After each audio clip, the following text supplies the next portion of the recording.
انسان کی ایک دوسرے پر جو برتری حاصل کرنے کی روش ہے، اس نے تمام امت جو شروع میں ایک ہی تھی اس کو تفرقے میں ڈال دیا۔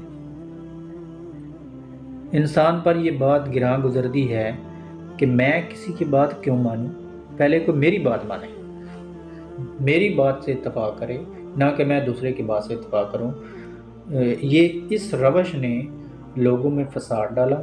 فساد ڈالنے سے لوگ ایک دوسرے سے جدا ہوتے گئے، کچھ لوگ گمراہ ہو گئے، کچھ ایمان پر رہے، کیونکہ سب سے پہلے جو تھا وہ آدم علیہ السلام تھے۔ آدم علیہ السلام سے پھر امت شروع ہوئی، ان کے ایک بیٹے حابیل اور ایک قابیل تھے۔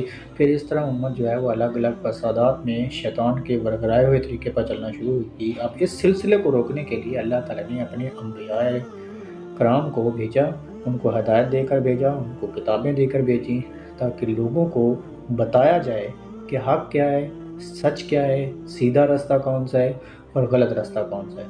اب اسی سلسلے میں یہ آیت ہے، آیت نمبر ہے 213 ہے، سورۃ بقرہ ہے۔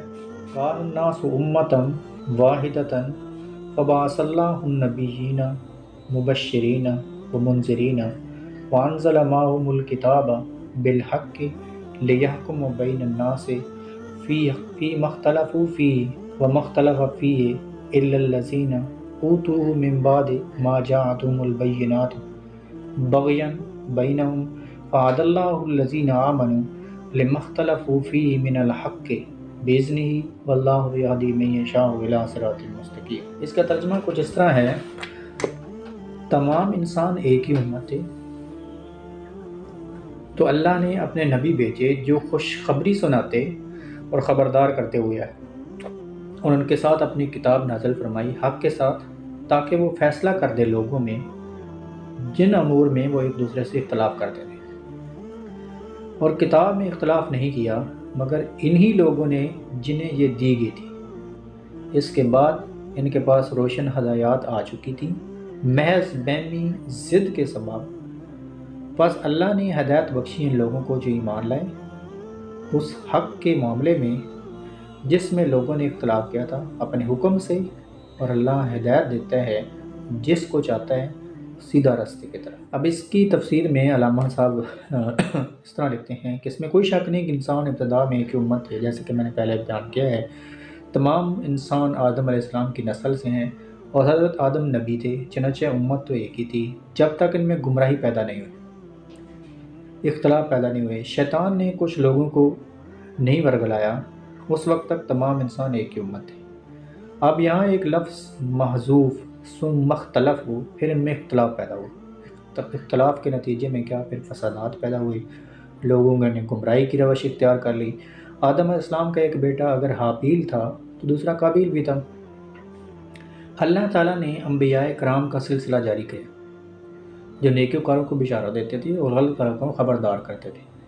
دین میں اختلاف کا اصل سبب یہی ضد والا رویہ تھا۔ انسان میں غالب ہونے کی جو طلب اور امنگ ہے، وہ حق کو قبول کرنے میں مزاحم ہو جاتی ہے۔ دوسرے کی بات ماننا نفس انسانی پر بہت ہی گراں گزرتا ہے۔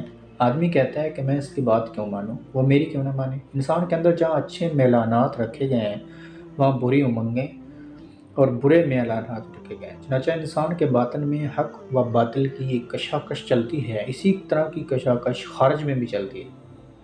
تو فرمایا جب انسانوں میں اختلاف رونما ہوئے تو اللہ تعالیٰ نے اپنے نبیوں کو بھیجا جو مبشر اور منصر بن کے آئے۔ سلسلہ انبیاء اور رسل کے آخر میں اللہ تعالیٰ نے نبی و آخر الزماں پر قرآن حکیم نازل فرما کر اپنی توفیق سے اس نزاع و اختلاف میں حق کی راہ اہل ایمان پر کھولی ہے، اور اللہ ہی ہے جو اپنی مشیت اور حکمت کے تقاضوں کے مطابق جس کو چاہتا ہے راہ راست دکھاتا ہے۔ اب یہ جو نبیوں کا سلسلہ تھا وہ تو اب ختم ہو چکا ہے۔ اللہ تعالیٰ نے اپنی جو آخری کتاب تھی تمام احکامات کے ساتھ وہ نازل فرما دیے، تمام احکامات بتا دیے ہیں کہ یہ کریں گے تو ٹھیک ہے، ورنہ آپ کے لیے میں نے بہت سخت عذاب تیار کر رکھا ہے۔